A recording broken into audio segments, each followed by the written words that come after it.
Baik Ananda, pada hari ini kita akan membahas materi Informatika SMP MTS kelas 8, yaitu jaringan komputer dan internet. Sebelumnya kita pahami dulu kompetensi dasar, indikator, serta tujuan pembelajaran. KD atau kompetensi dasar untuk materi ini adalah mengenal internet dan jaringan lokal, serta komunikasi data via HP atau teknologi komunikasi. Sedangkan indikator, yang pertama menjelaskan pengertian jaringan komputer, yang kedua menjelaskan manfaat jaringan komputer, dan yang ketiga menjelaskan jenis-jenis jaringan komputer.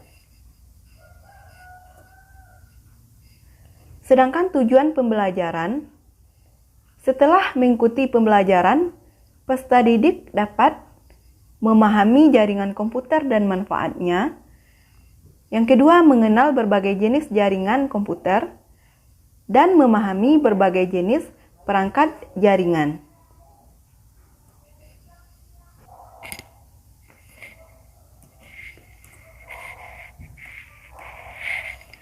Nah, Ananda coba perhatikan gambar berikut.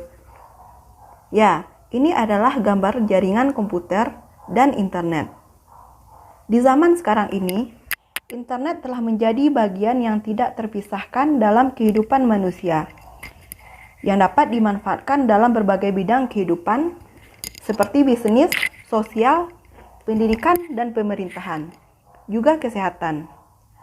Sebagai contoh dalam bidang pendidikan, internet digunakan sebagai sarana komunikasi untuk mendukung kolaborasi dalam bidang penelitian dan proses pembelajaran. Begitu juga dengan komputer, yang sangat berperan dalam kehidupan sehari-hari. Nah, berbagai kegiatan dapat dilakukan dengan bantuan komputer, karena kebutuhan pengolahan data dan informasi, semua lembaga pendidikan, organisasi bisnis, berlomba-lomba dalam menggunakan dan memanfaatkan komputer. Terkadang dibutuhkan lebih dari satu komputer yang digunakan oleh banyak orang untuk bekerja dalam satu tim. Sehingga, untuk kelancaran dan efisiensinya pengolahan data dan informasi antar komputer, maka komputer-komputer tersebut dihubungkan satu sama yang lainnya. Seperti yang terlihat pada layar. Nah, di sini terlihat bahwa satu buah komputer dengan komputer lainnya saling terhubung, sehingga dapat berkomunikasi dan melaksanakan kerja secara bersama-sama. Dari penjelasan tersebut, dapat kita ambil pengertian bahwa jaringan komputer itu adalah kumpulan dari komputer yang saling berhubungan dan memungkinkan pemakaian sumber daya dan komunikasi data. Sekarang kita lihat manfaat dari jaringan komputer.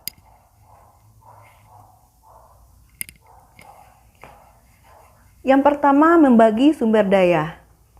Jaringan komputer dapat dimanfaatkan sebagai sarana untuk berbagi sumber daya yang ada, seperti penggunaan printer, file, dan program-program secara bersama, sehingga pekerjaan dan penggunaan sumber daya menjadi lebih efektif dan efisien. Sedangkan manfaat yang kedua, reliabilitas tinggi. Jaringan komputer memungkinkan pengguna untuk menyalin data antar komputer, sehingga jika salah satu komputer rusak atau data yang di dalamnya hilang, pengguna masih dapat menggunakan data yang disimpan di komputer lain. Kemudian yang ketiga, menghemat biaya. Dengan menggunakan jaringan, perusahaan dapat menghemat peralatan yang harus digunakan. Misalnya printer. Satu printer bisa digunakan secara bersama. Keempat, sarana komunikasi. Nah, jaringan komputer dapat dimanfaatkan oleh perusahaan atau organisasi sebagai sarana komunikasi. Misal, dalam membagikan file. Kemudian, untuk menempatkan file di server, komputer-komputer yang lain dalam suatu organisasi bisa mengakses file tersebut. Nah, itu adalah manfaat dari jaringan komputer. Selanjutnya, kita bahas mengenai jenis-jenis jaringan komputer. Jaringan komputer dikelompokkan berdasarkan yang pertama, fisik atau media penghubung, yang kedua, luas jangkauan, dan yang ketiga, berdasarkan fungsi. Nah, kita lihat yang pertama, jenis jaringan berdasarkan fisik atau media penghubung. Dikelompokkan atas dua, yaitu jaringan on-wire atau on-wire network, yaitu jaringan yang menggunakan kabel sebagai media penghubungnya. Yang kedua adalah wireless network atau nirkabel, yaitu jaringan tanpa kabel, artinya untuk dapat berkomunikasi antara satu komputer dengan komputer yang lainnya, tidak harus menggunakan kabel. Contohnya adalah Wi-Fi. Pada jaringan Wi-Fi, tidak memerlukan kabel sebagai media penghubung antar komputer yang satu dengan yang lainnya, melainkan hanya melalui gelombang elektromagnetik.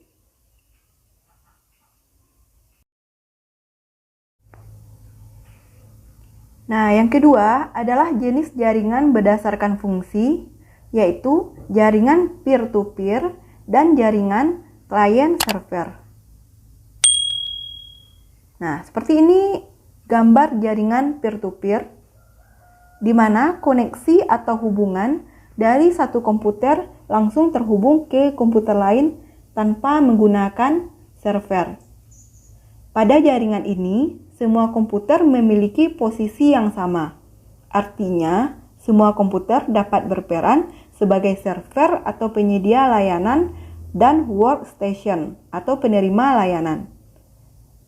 Kelebihan peer-to-peer ini, antar komputer dapat berbagi jaringan dan berbagi fasilitas seperti hard disk, printer, dan yang lainnya. Kemudian, biaya yang digunakan lebih murah karena tidak harus membeli server yang tergolong mahal. Kemudian, bila terjadi kerusakan pada salah satu komputer, maka tidak akan mempengaruhi jaringan karena semua komputer memiliki peran yang sama. Kemudian kita lihat jaringan client server, yaitu dua atau lebih komputer yang terhubung dalam satu jaringan, di mana salah satu komputer yang disebut server adalah komputer yang mengatur jaringan tersebut. Sedangkan komputer yang lain disebut dengan klien atau komputer anak. Sebuah server memiliki fungsi menyediakan layanan kepada kliennya, seperti printer, file, dan yang lain.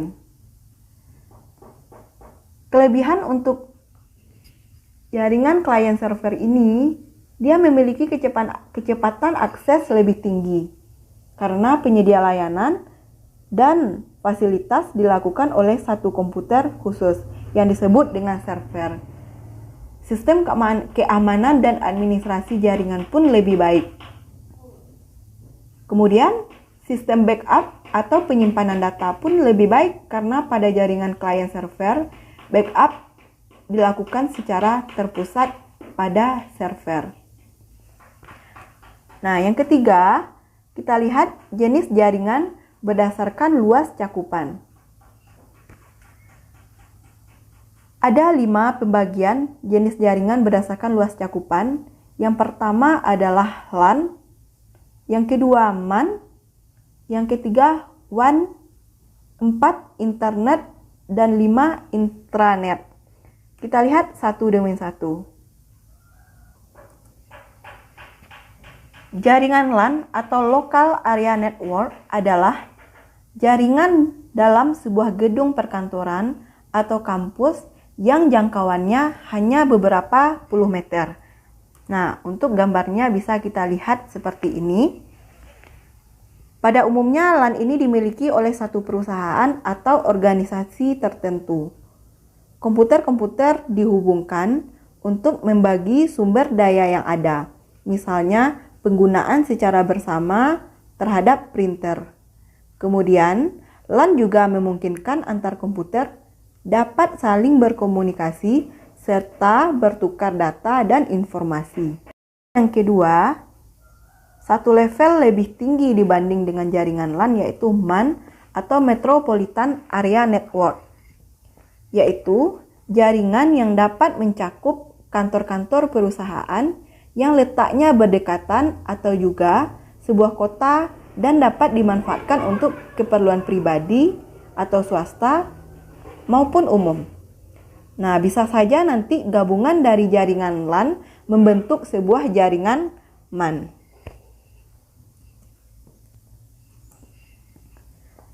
Sebagai contoh, kantor-kantor pemerintahan yang terdapat dalam satu kota dapat dihubungkan dengan jaringan MAN.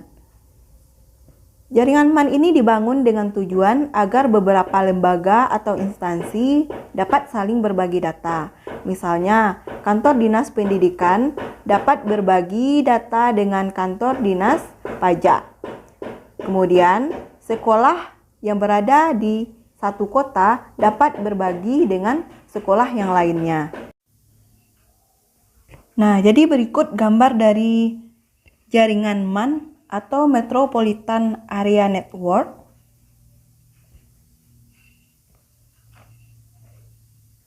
Oke, ini dia tampilannya. Ini adalah jaringan MAN di mana terhubung antara dua jaringan LAN yang berbeda, membentuk sebuah jaringan Metropolitan Area Network. Selanjutnya adalah WAN, Wide Area Network. WAN atau Wide Area Network adalah jaringan komputer yang jangkauannya mencakup daerah geografis yang luas, seringkali mencakup sebuah negara bahkan benua. Salah satu contoh WAN adalah jaringan Palaparing yang dibangun oleh pemerintah Indonesia. Palaparing merupakan jaringan yang serat optik yang menghubungkan Indonesia di bagian timur hingga ke bagian barat dalam suatu jaringan. Sehingga jaringan tersebut diharapkan dapat membuat seluruh Indonesia terhubung dalam suatu jaringan WAN. Nah, kira-kira seperti ini tampilan atau gambar dari jaringan WAN, Wide Area Networking. Kartu ATM atau mesin ATM itu merupakan salah satu contoh dari jaringan WAN, di mana kita yang berada di Indonesia bisa mengambil uang walaupun kita lagi berada di luar negeri dengan menggunakan mesin ATM. Ini terjadi karena terhubungnya antar negara dalam suatu jaringan yang disebut dengan jaringan wide atau luas, yaitu jaringan WAN. Selanjutnya jaringan internet. Internet merupakan singkatan dari Interconnected Network, yaitu jaringan komputer yang sangat besar yang mencakup seluruh dunia. Seperti yang telah dijelaskan, internet juga mencakup suatu jaringan komputer di mana seseorang yang terhubung ke internet berarti terhubung ke semua komputer yang ada di dunia yang juga terhubung ke internet. Internet dapat juga dikatakan bahwa kumpulan dari jaringan LAN, MAN, dan WAN yang ada di seluruh dunia.